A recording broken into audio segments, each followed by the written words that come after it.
અમદાવાદમાં 75મા પ્રજાસત્તાક દિવસની ઉજવણી કરવામાં આવી। શહેર પોલીસ કમિશનર કચેરી ખાતે પોલીસ પરેડ ગ્રાઉન્ડમાં ઉજવણી કરવામાં આવી। પોલીસ કમિશનર જીએસ મલિકે ધ્વજવંદન કર્યું। શહેરના નાગરિકોને પ્રજાસત્તાક પર્વની શુભેચ્છા પાઠવી।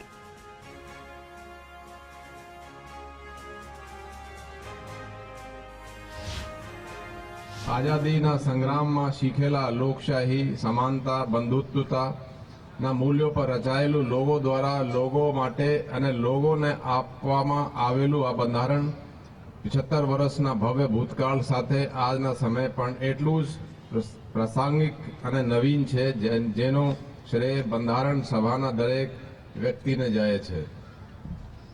આજના આ મહાપર્વ નિમિત્તે આપણે એ સૌને યાદ કરી એમના શ્રદ્ધા સુમન અર્પણ કરીએ છીએ અને બંધારણના અમુકની સમાનતા, સ્વતંત્રતા, બંધુત્વતા તથા ભાઈચારાની ભાવના વધુ દ્રઢ બનાવવા નિર્ધાર કરીએ છીએ।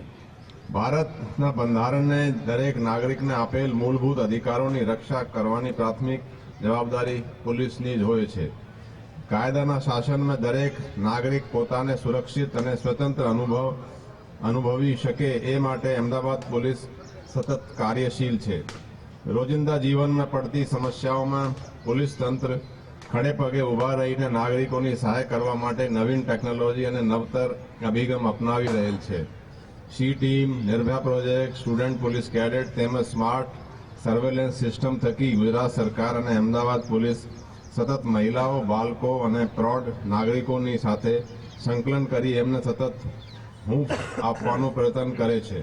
દિન પ્રતિદિન અમદાવાદ શહેર રાષ્ટ્રીય અને આંતરરાષ્ટ્રીય કાર્યક્રમોનું યજમાન બની રહ્યું છે, ત્યારે અમદાવાદના નાગરિકો અને મહેમાનોને કોઈ અવગણ ના પડે તે માટે અમદાવાદ પોલીસ કટિબદ્ધ છે।